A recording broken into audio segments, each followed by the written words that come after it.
Tremendous example of submissiveness to God's will. That's what we left last week. That we were dealing with this aspect of being submissive to God's will. And when we see this encounter in verse 26, Mary submits herself to what God is calling her to do. Now, let's keep in mind, she is a young woman in a day and time that speculations run high. She's a young woman in a day and time that if certain things were known, there were certain things in place to be able to deal with what she is going to be encountering. But nonetheless, she submits herself to God's will. Notice now that submissiveness to God is an absolute essential for every believer. It's going to be difficult for us to walk with God and we don't submit to God's will.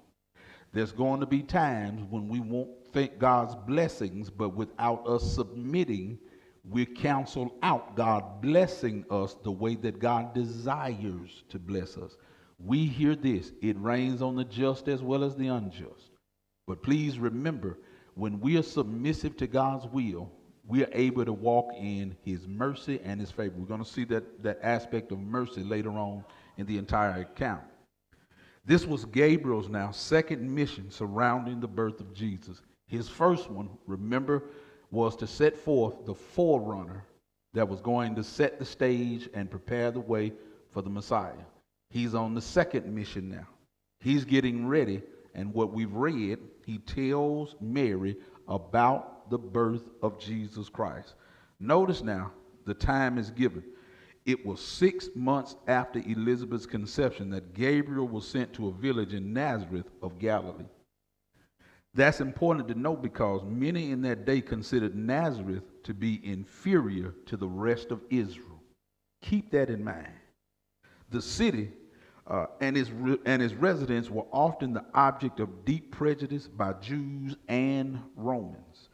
We have to like how God does this because he shows that he is no respecter of person.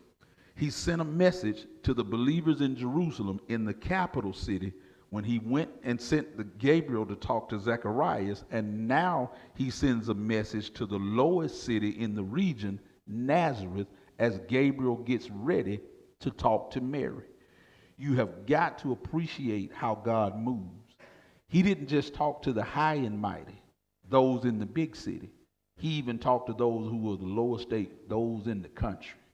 Because now he comes to an area, to a town that is considered to be nothing, that is considered to be least than, and the individual that he chooses to be the vessel to bring forth the Messiah is one that many people would have overlooked.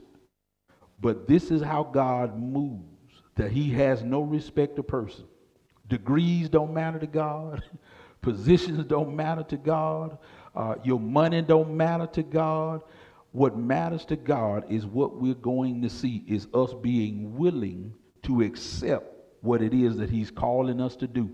Remember now, just before this, Zechariah couldn't believe what the angel told him. And the angel was expecting Zechariah to receive what he said and move. But because he couldn't believe, he was stricken mute, not able to talk for the remainder of the birth, until the birth of John the Baptist. And now in this particular encounter, an individual that is in a small town, insignificant place, is getting ready to receive a word of bringing forth the promised Messiah. And remember, we talked about last week, for 400 years, there had been no open revelation from God, but now here is Gabriel showing up, telling these individuals that God is getting ready to do something that he had promised that he was going to do. Now, the message is sent to an insignificant place and reaches an unsuspected person. That's there in verse 27. Says to a virgin betrothed to a man whose name was Joseph. There's also a detail about Joseph that is important for us. It says that he's of the house of David. Notice now, virgin named Mary. The first thing emphasized is that Gabriel came to a virgin. So our question to that is, why is that even important? Remember that God fulfills what his word has said. So remember that God has a word, has a prophecy, has a promise, has a declaration that's already out, that a virgin shall conceive and bring forth a son, and it says, and shall call his name Emmanuel. You remember that? That's what Isaiah prophesies in Isaiah 7 and verse 14.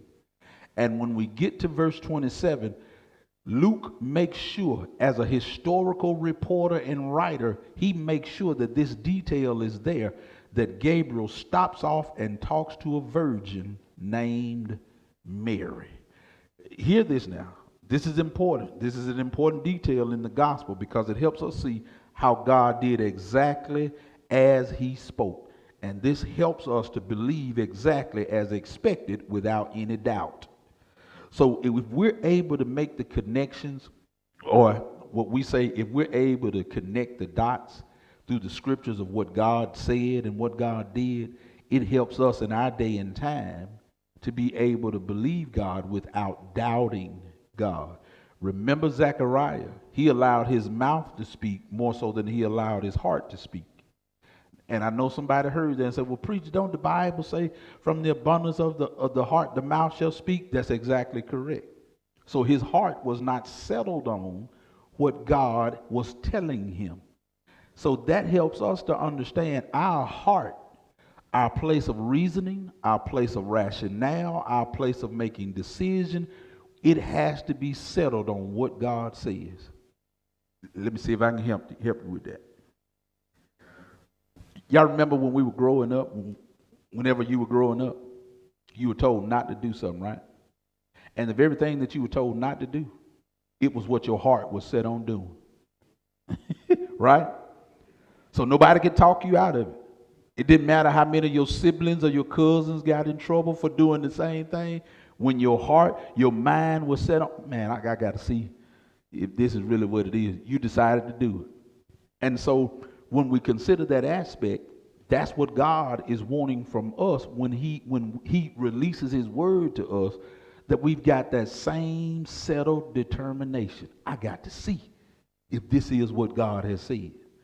And so now when we're seeing this now, we're being able to give proof, evidence that God did exactly what he said.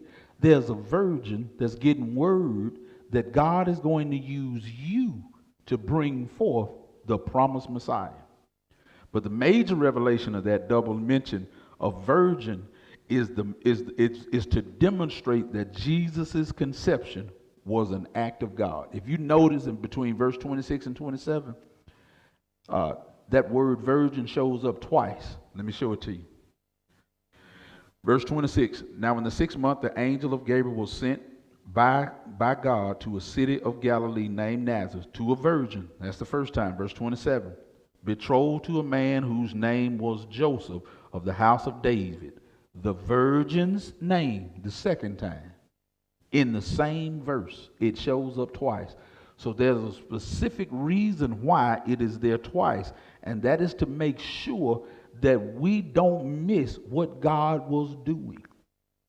Now, here's another hint when you're studying the Bible just for yourself. If you notice a word that shows up a number of times within the same verse or within a passage, that means that there is a significance why that word continues to show up. So notice now that we see the word virgin show up twice to describe who this angel was sent to. And it demonstrates to us that Jesus' conception, here it is again, was an act of God. One more time. You see that word virgin show up twice in verse 27 as an indication that we can understand that Jesus' birth was an act of God. Let that sink in for a moment, because you got folk now that'll try to tell you there's no way possible that an individual could be able to have a child without the natural means of birth. You got to love God. That encounter just before this, Elizabeth and Zechariah, they had John the Baptist by natural means of conception. They got together. But when he begins to start talking to Mary, Joseph wasn't involved in it. It was Mary and supernatural means of God. Okay? Mary was a spouse now to Joseph. And we've already found out that Joseph was of the line of David. He was in the lineage of David. So that's important because that makes Jesus connected to the Davidic promise that was promised to David. Do you remember when David has made the promise of his kingdom will be forever? David was the one that was going to be the line or the lineage that the Messiah was to come through. And notice how God sets things up, that he connects him to the man that Mary is espoused to. Now, we got to deal with that because that's important. Because there are also naysayers who will suggest some things because of their espousal that they were able to move like they were in marriage. Now, we want to deal with that. So being a spouse was something like an engagement, except it was more binding. It lasted a whole year. Two matters are important in discussing Mary's virginity. They're espoused, betrothed, they're in this engagement for a whole year to be married. But one of the things that cannot happen, they cannot have sexual contact during this engagement.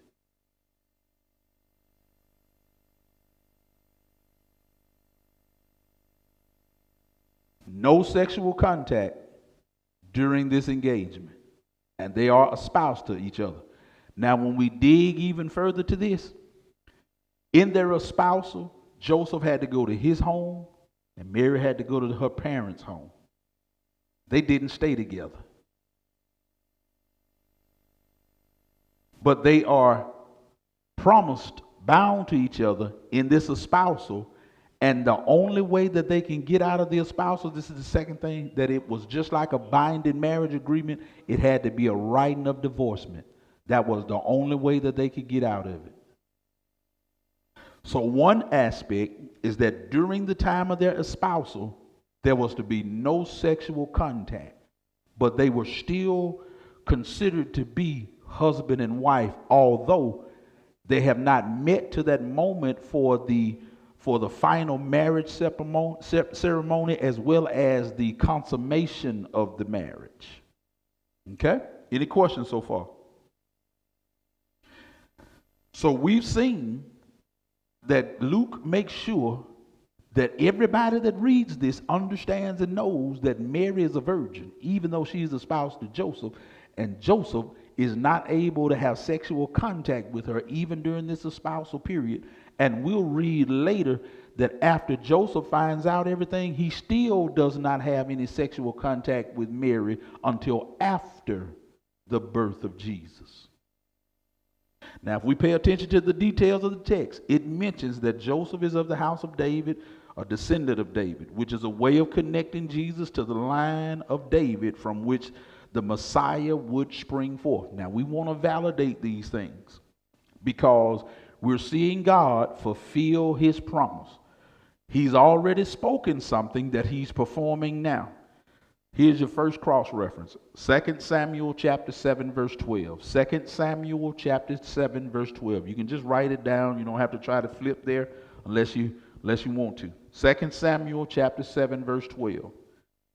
And when the days be fulfilled, and thou shalt sleep with thy fathers, I will set up thy seed after thee, which shall proceed out of thy bowels, and I will establish his kingdom.